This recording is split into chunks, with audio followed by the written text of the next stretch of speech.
Yeah, sans restriction football, sans restriction football, sans restriction football. On est là, les boys.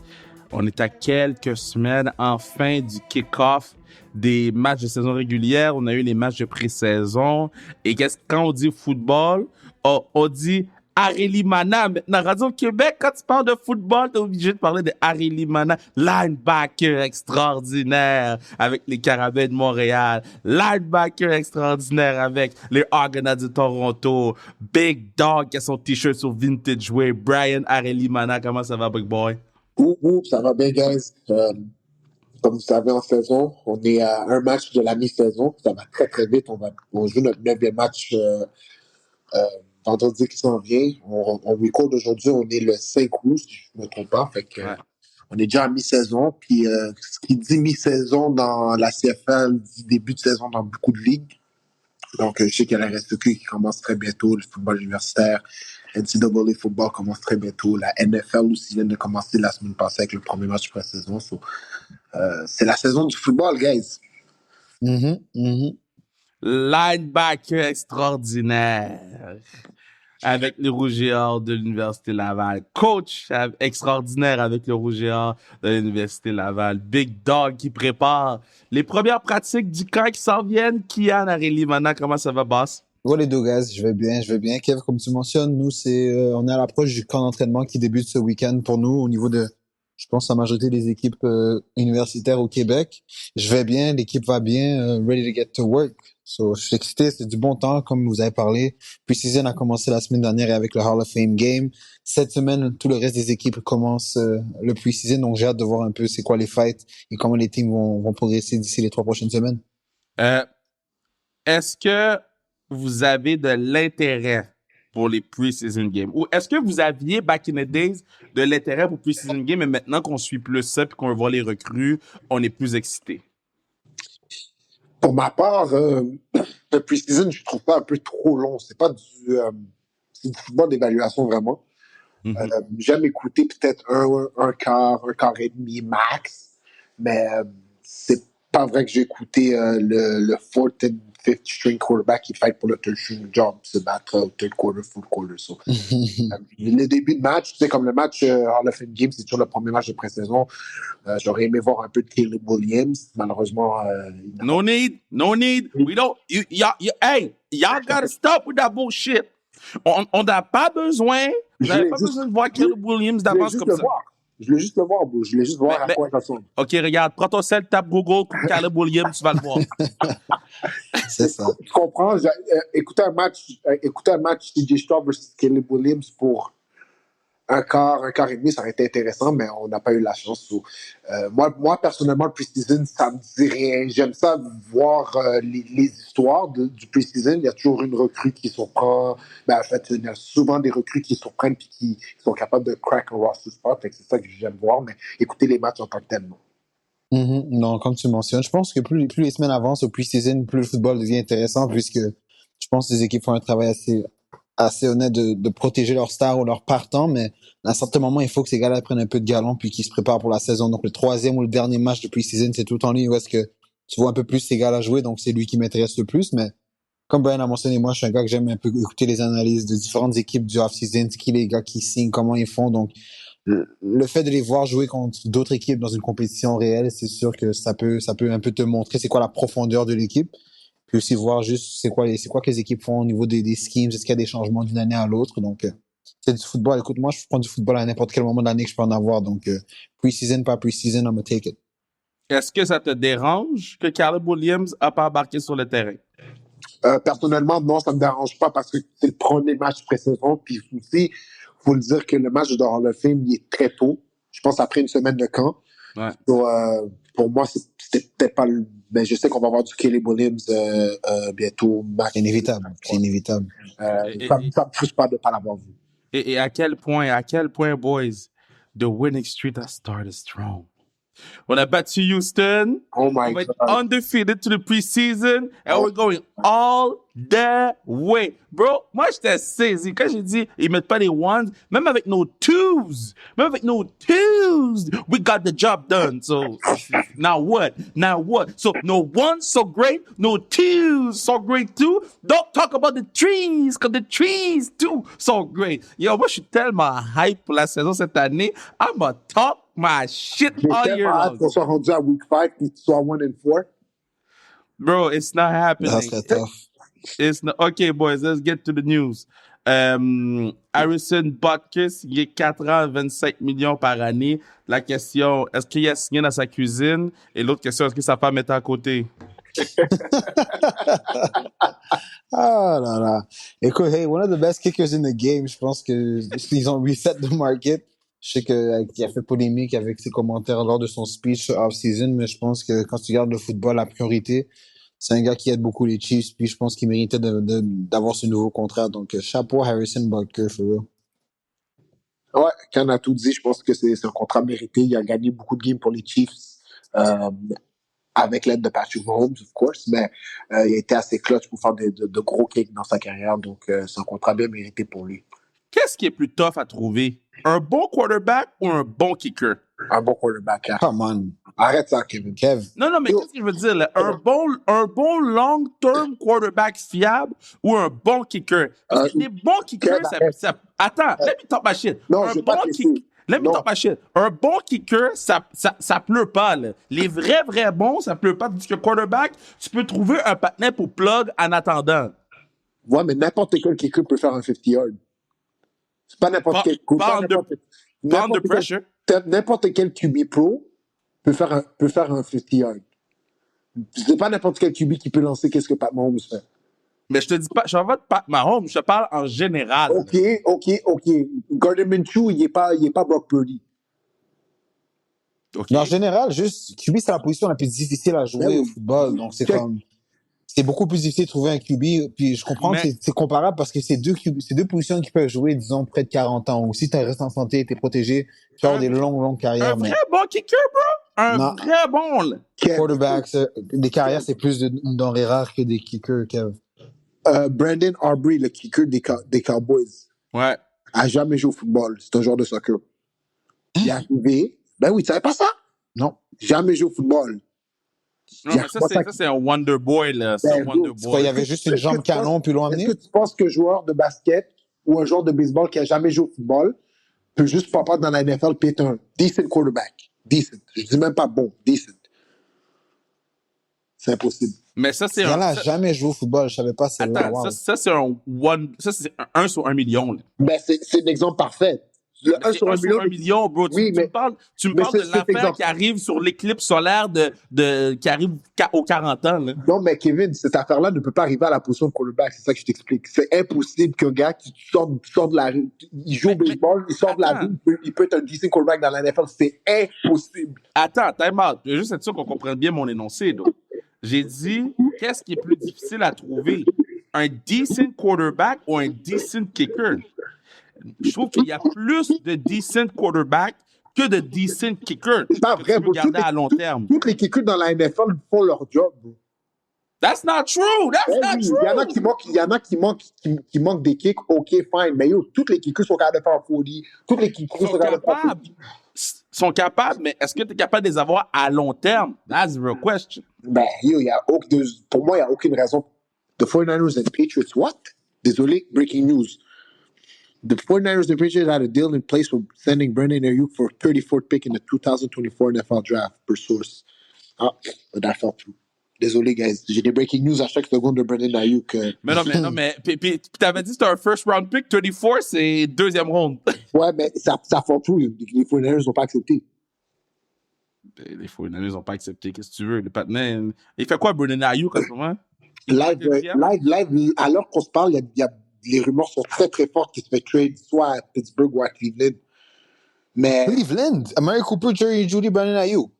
Ouais, mais parce que les deux équipes doivent être prêtes à payer Ayuk 30 millions par année. Ça, c'est de un. Puis de deux, Ayuk doit, comme s'il veut pas aller à une de ces équipes-là, il y a comme techniquement un autre trade clause. Parce que if he's not going to sign a contract, il peut pas l'envoyer là-bas. OK, mais attends. Juste, on va parler de cette affaire-là, là. Juste avant de passer à l'autre nouvelle. Si Cleveland sortent l'argent de leur cul pour payer Ayuk après avoir donné $250 million à Patnais Massage, j'ai besoin qu'on fasse une investigation sur l'équipe, là. Mais oui, mais l'argent sort d'où? C'est ça, je comprends pas. Parce que le fait que les Browns soient même dans l'équation, c'est comme, pardon, mais il doit avoir beaucoup de salaire qui va de l'autre côté, non, qui quitte parce que je sais pas comment ils vont faire. À suivre. C'est intéressant. Peut-être un petit Greg Newsom.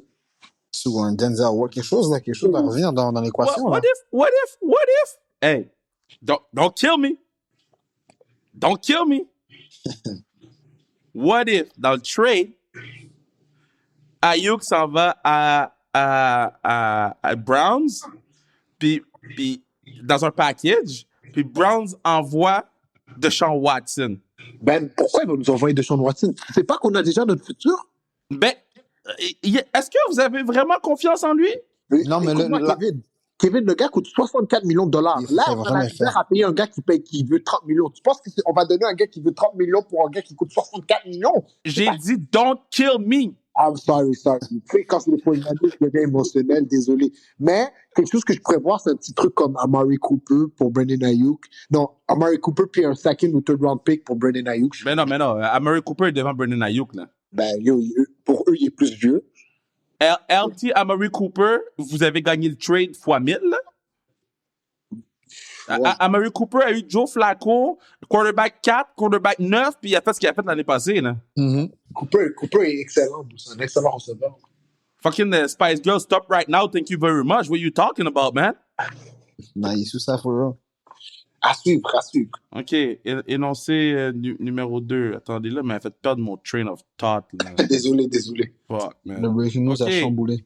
Ça, c'est notre segment fashion. Parce que je sais que vous êtes très fashion, les boys. Puis votre chandail, la classique, est en train de se faire en ce moment. Vous allez l'avoir cette semaine. Let's get it. De l'avoir, votre Team KR. Bon. Admettons, là, Joe Burrow, là, son look, là.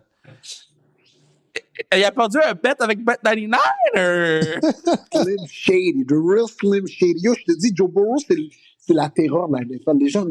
Les gens oublient c'est qui Joe Burrow. Joe Burrow, c'est le seul que Patrick Mahomes ne veut pas voir dans son schedule. Bro.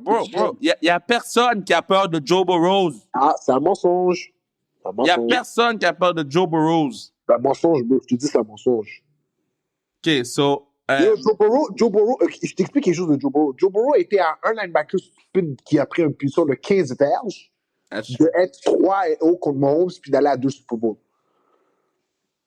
Ça, c'est vrai. C'est définitivement lui qui donne le plus de fil à retordre, right? Puis je pense il a plus une game dans sa carrière contre Pat Mahomes, puis cette game-là, c'est parce que le linebacker a été crétin, il est parti prendre un 15-yard penalty à la fin du match, puis il les a mis en Super Bowl. Ouais, Jermaine Pratt, on se souvient de toi, mon ami.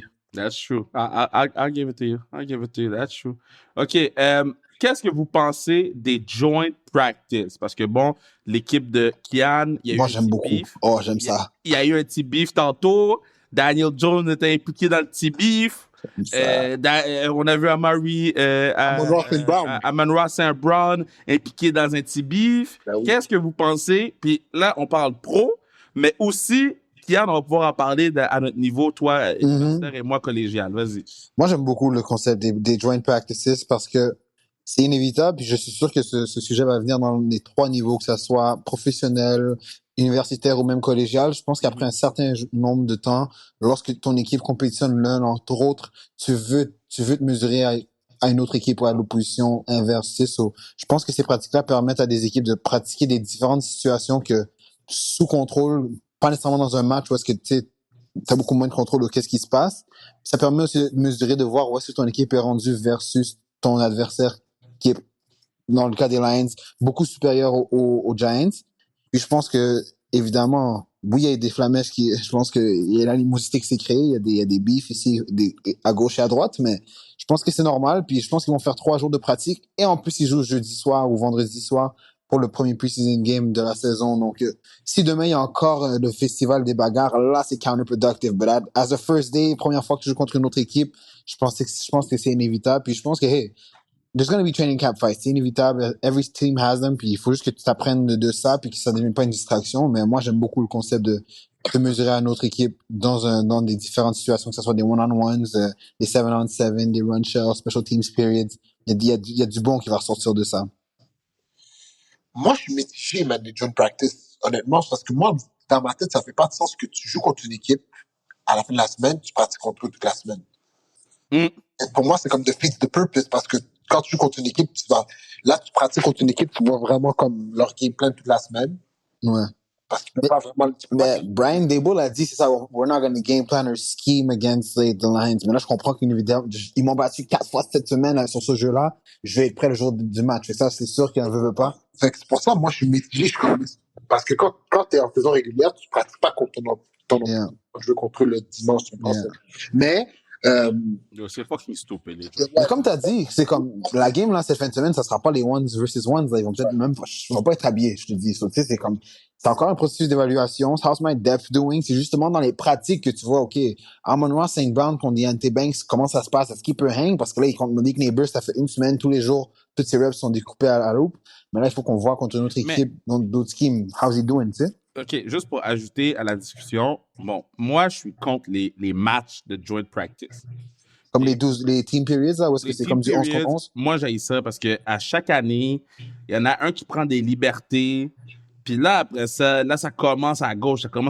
Ça commence toujours sur le running back. Il y en a un qui lance le running back par terre. Quand le running back, il pensait pas qu'il allait tomber par terre. On joue Todd, on joue pas Todd, on joue tackle, on joue pas tackle.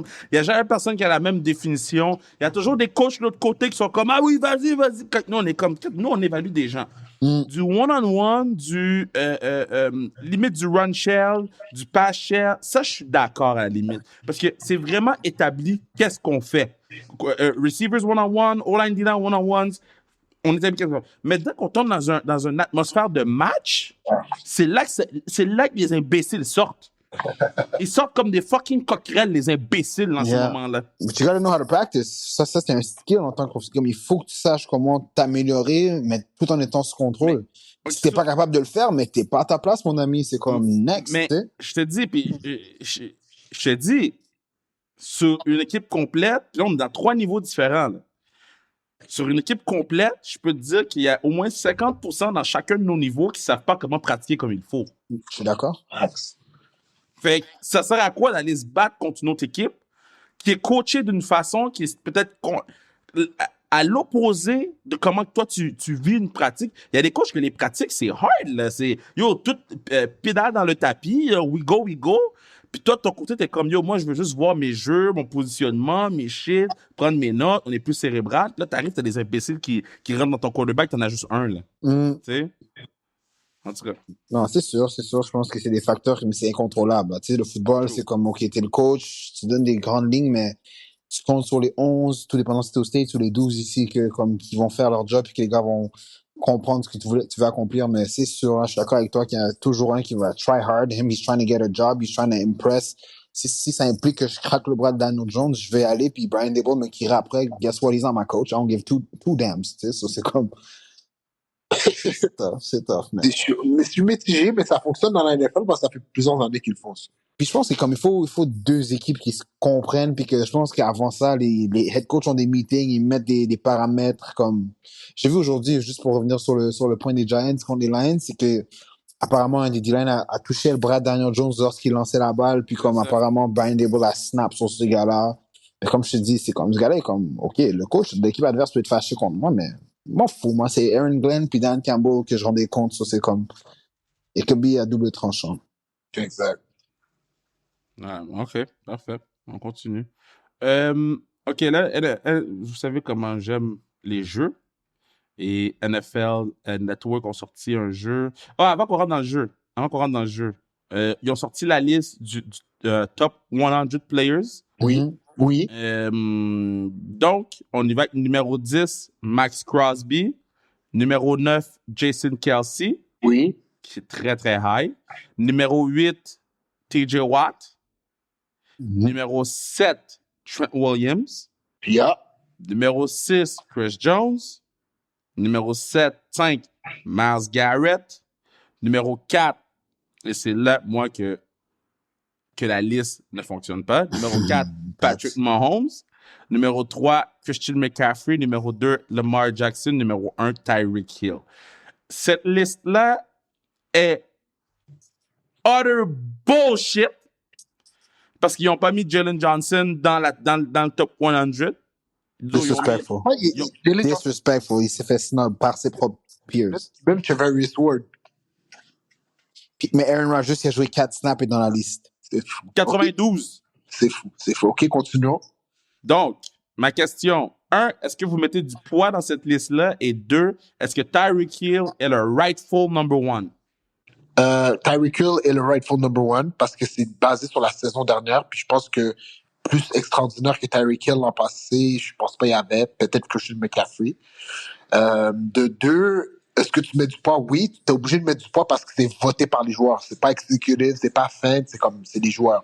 C'est sûr que je pense que Jalen Johnson a été comme oublié malheureusement à cause de son équipe avait des hauts et des bas, mais on s'entend qu'il va toujours avoir des controverses dans cette liste-là. Comme pour moi, s'il y a Max Crosby n'est pas 10e meilleur joueur de la NFL, puis il est certainement pas en avant de Fred Warner. Certainement pas!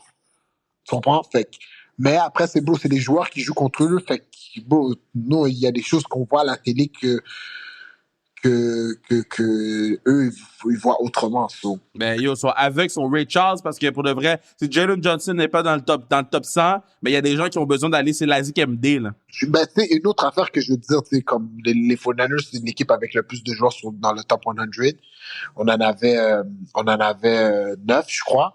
Mais, ouais, 9 joueurs dans le top 100. Mais, Brandon Ayuk était, je pense, 62e, a été voté 62e par ses peers, puis Deebo Samuel a été voté 30e quand clairement Brandon Ayuk est la meilleure saison. Alors c'est ça, c'est vraiment un concours de popularité cette affaire-là. C'est qui est le plus cool, qui a le plus d'amis dans la ligue. C'est qui ride plus le dick de l'autre, là. Ma bad, là. Comme, pour de vrai, là, c'est some stupid bullshit, là. Arrêtez, là. Arrêtez, là. Tyreek Hill numéro 1, là. Tyreek Hill a fait quoi, là? Arrêtez. C'est Patrick Mahomes. C'est Patrick Mahomes. C'est Patrick Mahomes, le meilleur joueur de la ligue. Arrêtez. Non, Evan, parce que toi, tu prends la liste en considération que Mahomes a gagné. Mais c'est pas comme ça fonctionne. La liste a été, les joueurs ont voté avant que la saison finisse. What a priest. Avant que la saison finisse. Tu comprends? Mahomes l'an passé n'a pas une grosse saison, là. Bro, il y a un moment où on était dans le podcast, l'an passé, puis on se demandait si les Chiefs faisaient les playoffs. N'est-ce pas? Tu peux pas dire que Patrick Mahomes c'était le meilleur joueur. C'était même pas le meilleur quarterback l'an passé. Mais Tyreek Hill, à un moment de l'année, il était en pace pour 2K. Oui. C'est juste ça, c'est ça. Je pense que. Il a raté combien de matchs? 3? Qui? 2, 3, Tyreek. Je pense 2. Ok, si c'est juste 2, c'est ça. Je me doutais, si c'était 3, j'étais comme. Mais encore une fois, écoute. Patrick Mahomes, c'est pas le meilleur joueur de la NFL l'an passé, loin de là. Si c'est pas Tyreek Hill, c'est Christian McCaffrey. C'est sûr.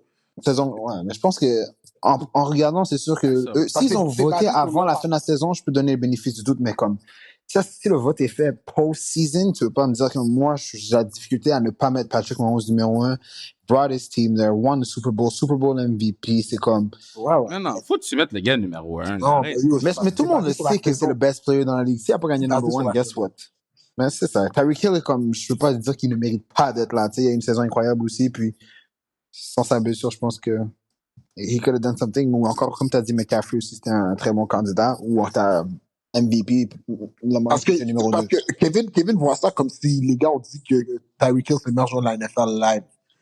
Non, c'est ça, c'est pas ça. C'est ça la liste.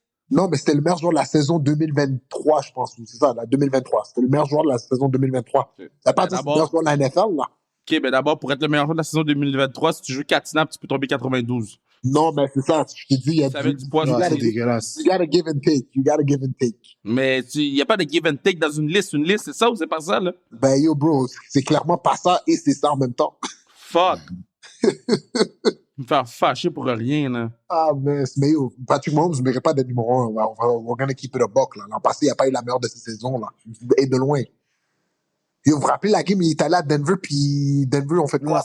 Moi, je pense que comme when he needed to be hot, c'est le moment où est-ce que he turned it on, puis ça fonctionnait pour lui. Il a perdu. C'est comme l'an passé, les Chiefs ont eu leur pire saison depuis que Mahomes a... Ouais, mais rappelle-toi, j'avais le scandale. They won the fucking Super Bowl. Oui, mais le vote est pas basé sur les playoffs. C'est comme le MVP Award, il est pas basé sur ce que tu fais dans les playoffs non plus, là. C'est sur la saison, seulement. OK, un Bleacher Report a fait un top 8 des coordonnateurs qui auront le plus d'impact cette saison. Coordonnateurs offensifs ou défensifs qui auront le plus d'impact cette saison. Et au top de la liste, je peux vous la lire de 8 à comment on a fait pour le... Yo, mais fait fâche avec le top 10, man. Le top 100, man. À croire que c'est nous qui a voté, Cam. Merde, man. À croire que c'est nous qui a voté ça. Lui a Jalen sur le cœur, mais ça c'est disgraceful qui a été oublié là ou qui n'a pas été voté. Comme... Selon la liste, Top 4. les DC aussi qui auront le plus d'impact. On a Anthony Weavers, DC à Miami. On a Brian Schottenheimer aussi à Cowboys. On a Fangio à Philly. Arthur Smith à Pittsburgh aussi. DC Aaron Glenn à Detroit. Oui. aussi Bobby Slowick à Houston. Oui, Bobby Slowick, 49er. Yes, DC Nick Sorensen à 49ers. 49ers. Oui. Et Joe Brady aussi avec les Bills. Êtes-vous d'accord avec cette liste-là où vous avez un autre partenaire, vous êtes comme dans lui, Kev? He about to cook this year. Ben, moi, la première personne en VC qui me vient en tête, c'est le OC des Lions. J'ai oublié son nom, Ben Johnson. Ben Johnson, il était supposé d'être un head coach, là, après la saison qu'il y a eu l'an passé. Il a décidé de rester à Detroit parce qu'ils aiment ce qu'ils sont en train de build là-bas. Comme, pour moi, Ben Johnson devrait être dans cette liste-là et très haut dans cette liste. Mais, Nick Sorensen, j'aime beaucoup le fait qu'il a surveillé parce que c'est un nouveau défi. On sait que les 49ers sont là en finale l'an passé, puis on a encore perdu contre les Chiefs. Puis ils ont blâmé beaucoup ça sur j'ai oublié son nom, man. De quelle équipe, tu parles? Notre ancien DC, j'ai oublié son nom. Ah! Wilkes. Il s'est fait avoir. Là. Il a été les gars ont dit que c'était le scapegoat. Ben oui, c'est le scapegoat. Mais c'est ça que j'ai hâte de voir. J'ai hâte de voir comment les Niners défensivement jouent cette année avec quasiment le même personnel, voir si c'était vraiment Wilkes ou s'il était scapegoat. Parce que si Sorensen arrive puis on retrouve, parce qu'on n'était pas aussi dominant qu'on était dans les années passées, si on retrouve ce edge-là, I think they did the right thing. So, j'ai hâte de voir ça, mais moi, personnellement, c'est mon équipe. So. Mais j'aime la liste. Il y a des gars que je comprends pas, genre Arthur Smith à Pittsburgh. Frérot, il sait pas ce qu'ils sont QB. Arthur Smith, c'est peut-être le pire coordinator. Justin Fields is doing good right now. Justin Fields is doing good right now. C'est le seul coordinator que je connais de toute l'histoire du coordination of football qui ne veut pas utiliser ses weapons. Il va trouver un gars médiocre, là. Ouais, George Pickens, no, we're not going to give him the ball too much. We'll use him as a decoy. What? Je vais donner la balle. C'est ça. Tu comprends? Non.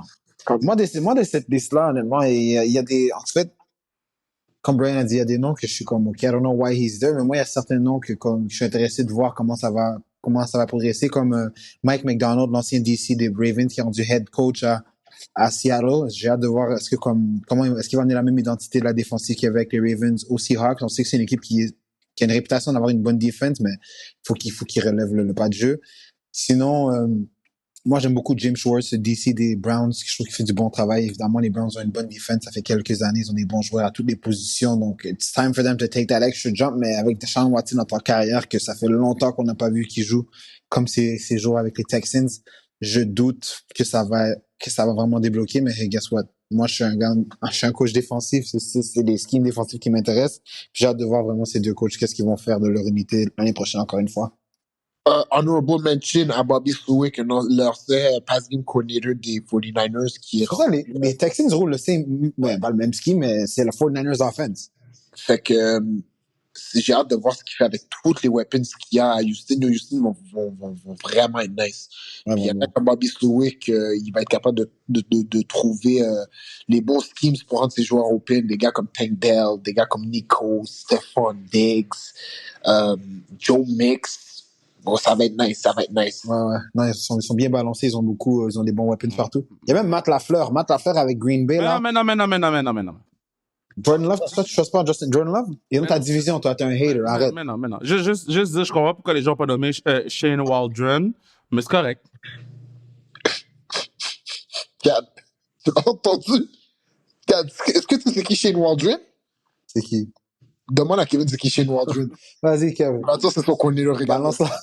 Non, c'est le OC des Bears. Attends, mais c'est pas Cliff?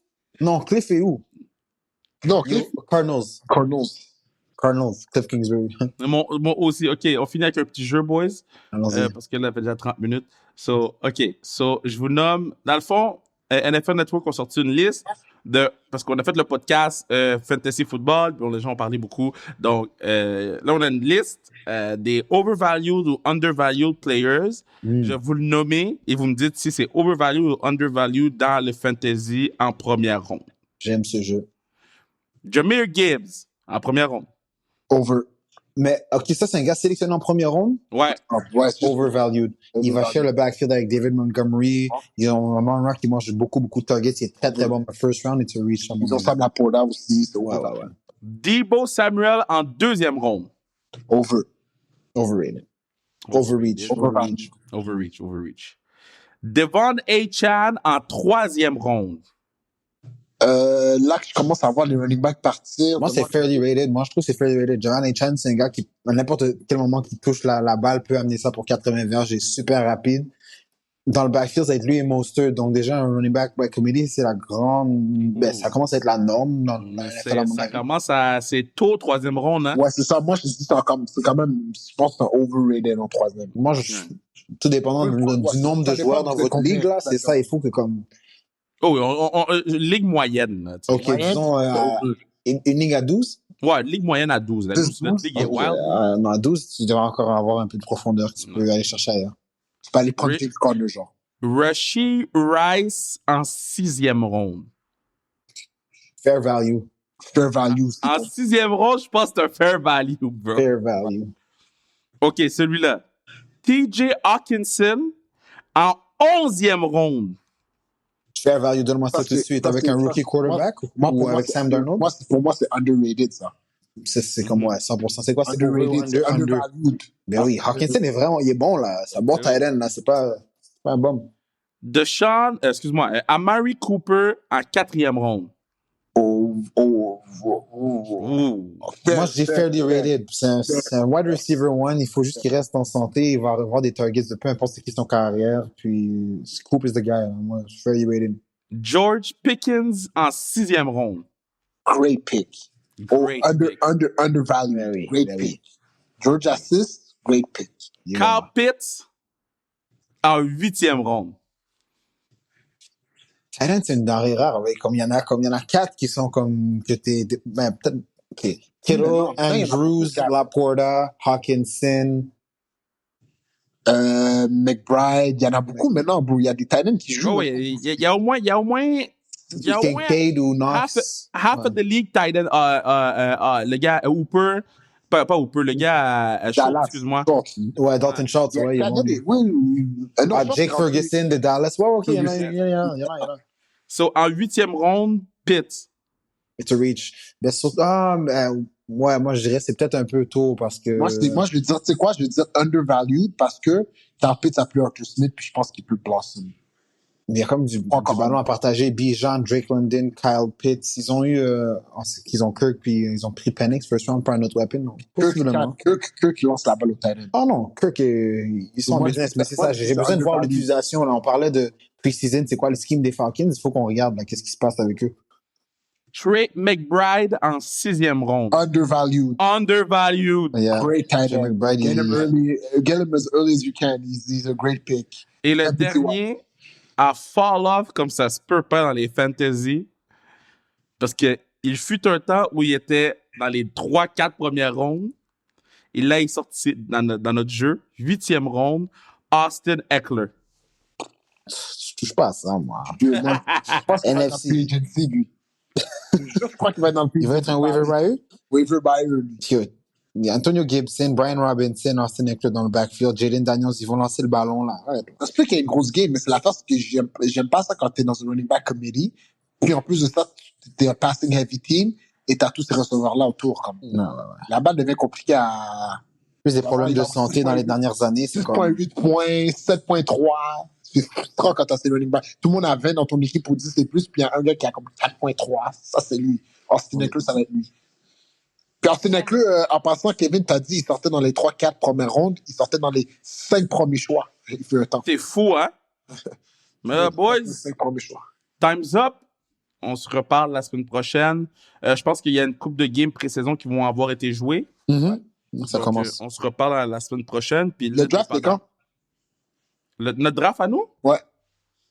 C'est au mois de septembre, n'est-ce pas? 2 septembre, je pense. Ouais. Ok. Dans ce coin-là. Mais il y a beaucoup de gens qui m'écrivent sur notre 2 septembre à 8h30. Il y a beaucoup de gens qui sont très excités, boys, Ça va être nice. Ça va être nice, for real. 32 équipes, donc j'ai hâte de voir aussi comment ça va se passer. So, boys, merci d'avoir été là. Merci à tout le monde d'avoir écouté. On se voit à la classique KR. Sinon, Breeze, on te regarde. Hopefully, get more snaps, hein? Crossing fingers. Yes, sir. Pian, on attend des nouvelles de ton training camp. Absolument. Bonne classique, Kev. Thanks. J'espère que ça va bien se passer pour toi. Allez supporter la classique, guys. C'est super. Exactement. Les billets sont disponibles. Un bel Une bonne- événement une aussi. bonne cause. Allez supporter pour une bonne cause. Thanks, boss. All right, done.